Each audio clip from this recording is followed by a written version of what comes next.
Hi, I'm Tori, and today I'm going to be talking to you about single parents from a sociological perspective, along with my experience growing up as a child raised by a single parent in a one-parent household. I chose to interview my mom because I felt that her experience as a single mother correlates to a lot of these topics in the sociology field. My mom is not a single mom by choice, and the role was put on her as my dad passed away from illness when I was only 6 months old. She's done a fantastic job raising my sister and myself, and I'll further explain this along with the sociological ideas. The first thing I'm going to talk about is single parents. The textbook definition defines single parents as families consisting of one parent and one or more children. The parents can be divorced, widowed, or never married.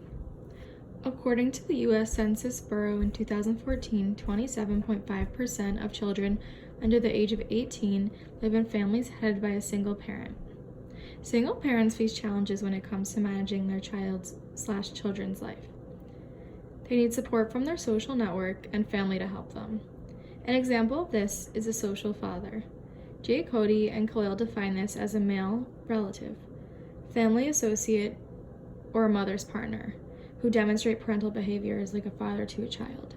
So in my case, as I explained, being raised by a single mother, my mom had a lot of help from family members and friends, which was really like having a social father.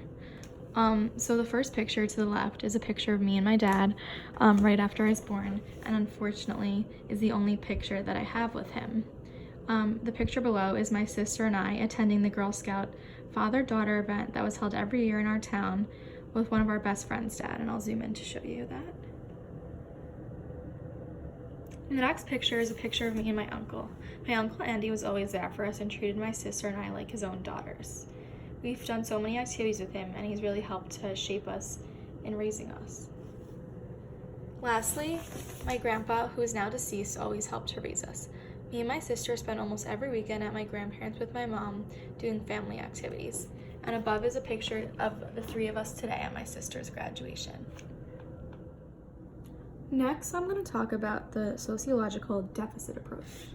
So, this approach emphasizes the stresses and difficulties that single-parent families deal with. These stresses and difficulties affect both the parent and the children. While there are many difficult situations and circumstances for single parents, we must remember that there are many fabulous single parents who have raised successful children. An example of this I would definitely have to say is my mom with me and my sister. These parents remain strong and solid and always make their child/children their top priority. And I have to say, my mom has definitely done that her whole life.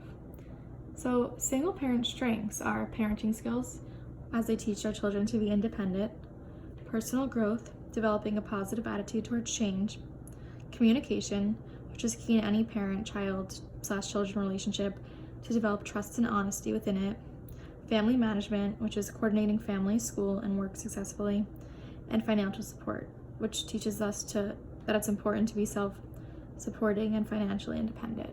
And I think it's safe to say that my mom has definitely done all of this.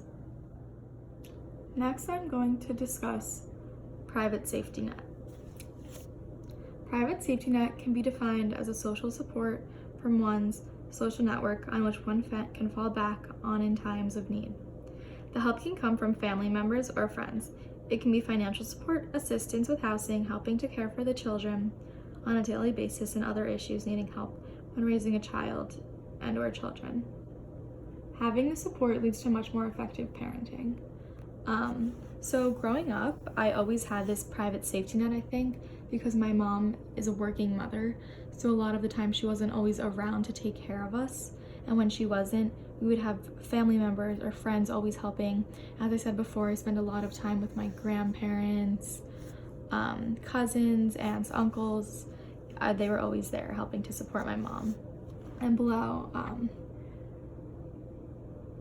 here's a picture with me when I was a baby with my whole family. Here's my grandma with my mom at a Shabbat dinner for my preschool, and obviously my mom didn't have anyone to attend with her, so my grandma came in place. And here's me with my grandparents as a baby. So they always helped with stuff, and it was really great. And to conclude, According to sociologist Susan Stewart, there are both risks and protective factors in all families. In the end, the structure of a child's family, intact, single parents, step parents, etc., is probably less important than what goes on within a child's particular family environment. It doesn't matter what type of family a child/children are being raised in, because it's all about the love and caring a child/children receive through his or her lives. And I can definitely testify to that. Despite only having one parent, I think I've had all the love in the world, and I will continue to get that for the rest of my life. My mom honestly wouldn't trade anything in the world for me and my sister, and she's really overcome so many things. She works, she does everything for us, and I know she will continue to, because she has made us her number one priority, because that's just the person she is and always will be.